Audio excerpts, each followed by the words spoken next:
बिस्मिल्लाहिर्रहमानिर्रहीम। अस्सलाम वालेकुम दोस्तों, एक नई वीडियो के साथ हाजिर हैं। चले अपनी वीडियो स्टार्ट करते हैं। दुनिया में बड़े अजीब अजीब काम होना शुरू हो गए हैं। अब यमन के हौती बागियों ने 19 नवंबर को इजराइल का एक कार्गो शिप जो है उसको पकड़ लिया है और ये कार्गो शिप इंडिया जा रहा था। इस कार्गो शिप का नाम है गैलेक्सी लीडर। ये बेसिकली एक 48,000 टन का कार्गो शिप है जिसको कोई इजराइल की कंपनी ओन करती है, या आप कह लें कि इसके लिंक जो है वो इजराइल के साथ मिलते हैं। हौती बागियों ने इसको क्यों पकड़ा है और इसके अंदर काम करने वाले 25 लोगों को हॉस्टेज बना लिया है। उनका कहना यह है कि इजराइल जो इस वक्त फलस्तीन के अंदर बमबारी कर रहा है, जो इंसानी हकूक की पामालियां कर रहा है, इंसानों का कत्लेआम कर रहा है, जेनोसाइड कर रहा है, हमने इस वजह से इस कार्गो शिप को कब्जे में ले लिया है और इसके अंदर जो 25 बंदे काम कर रहे थे, 25 का जो इसका क्रू था, उसको भी हॉस्टेज बना लिया। इससे पहले हम देख चुके हैं कि ये जो हौती बागी हैं, जो अपने आप को अंसारुल्लाह फोर्स कहते हैं, इन्होंने इजराइल के ऊपर क्रूज मिसाइल भी फायर किए थे। इजराइल के ऊपर इन्होंने ड्रोन्स भी फायर किए थे। 5 क्रूज मिसाइल्स का तो मुझे पता है जिनको इंटरसेप्ट कर लिया गया था। उसके अलावा ड्रोन्स थे, आई बिलीव उनको भी इंटरसेप्ट कर लिया गया था।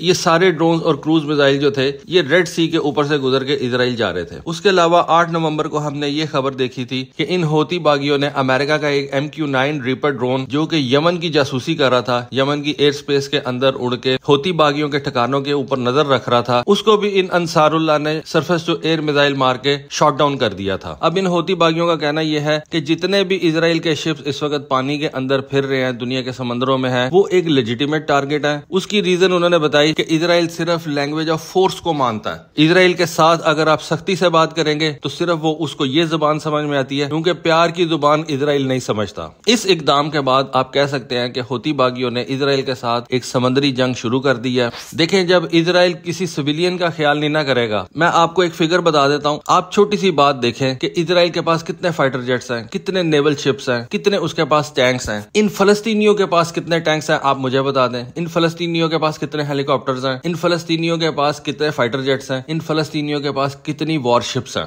जीरो। आप किस तरह से सिविलियंस के खिलाफ इतनी बड़ी जंग जो है वो शुरू कर सकते हैं और सिविलियंस का कत्लेआम कर सकते हैं? जब आप इस तरह के काम करेंगे तो फिर आपका एक एक बंदा जो है वो दुनिया में लेजिटिमेट टारगेट बन जाएगा। और जब आप किसी भी इंटरनेशनल कानून को नहीं मानेंगे, इजराइल ने इन अरबों के साथ जितने भी मुआहदे किए, सब मुआहदों को इन्होंने खुद ही खत्म किया, उनकी नाफरमानी की। ओस्लो अकॉर्ड हुआ, ओस्लो अकॉर्ड को तबाह करने वाला ये इजराइल है, उसके ऊपर इसने अमल दरामद नहीं किया। तो जब आप किसी के साथ मुआहदा करके उसके ऊपर अमल दरामद नहीं करेंगे और उसके बाद आप बदमाशी भी करेंगे, अपने टैंक, फाइटर जेट्स और वॉरशिप्स के साथ सिविलियंस के ऊपर चढ़ जाएंगे, उनके बच्चे मारेंगे, तो फिर आपका एक एक चलता हुआ ये कार्गो शिप या आपका एक एक चलता हुआ सिविलियन बंदा जो है वो उनके लिए लेजिटिमेट टारगेट बन जाएगा। और ये एक इंतहाई खतरनाक खेल है जो कि अब शुरू हो गया है और इसका एंड क्या होगा ये किसी को नहीं पता। अब यहाँ पे मैं आपको एक बात बता दूं कि आप लोग ये समझ रहे होंगे कि ये तो बड़ी वायोलेशन है, ये तो यूनाइटेड नेशन के लॉज की वायोलेशन होगी कि आप इंटरनेशनल वाटर्स के अंदर किसी भी बहरी जहाज को रोक के उसके क्रू को कब्जे में नहीं ले सकते, उस बहरी जहाज को आप रोक ही नहीं सकते। 2021 के अंदर अमेरिका ने ईरान का एक ऑयल शिप जो है उसको रोका था। ये ऑयल शिप ईरान से तेल लेके चाइना जा रहा था, लेकिन अमेरिका की नेवी ने इस ऑयल शिप को रोक लिया, जबरदस्ती रोक लिया, बदमाशी से रोक लिया। अब वही काम अब यमन भी कर रहा है। उससे पहले 2020 के अंदर एक ईरान का oil tanker 1.1 million barrel fuel लेके वेनेजुएला जा रहा था, उसको भी अमेरिकन नेवी ने रास्ते में रोक लिया, बदमाशी से रोक लिया। तो अगर अमेरिका की नेवी ईरान के ऑयल टैंकर्स को रोके तो वो लेजिटिमेट है, और अगर यमनी जो है वो इजराइल का कार्गो शिप रोके तो उसको आप कंडेम करते हैं। पूरी की पूरी वेस्टर्न वर्ल्ड जो है वो इस वक्त इस यमन के एक्ट को कंडेम कर रही है। तो जब ईरान के ऑयल टैंकर्स आपने चाइना जाते हुए रोके थे 2021 में, 2020 के अंदर ईरान का ऑयल टैंकर जब वेनेजुएला जा रहा था आपने उसको रोक लिया था, तो उस वक्त कॉन्डेमनेशन नहीं थी बनती, उस वक्त तो कोई नहीं था बोला।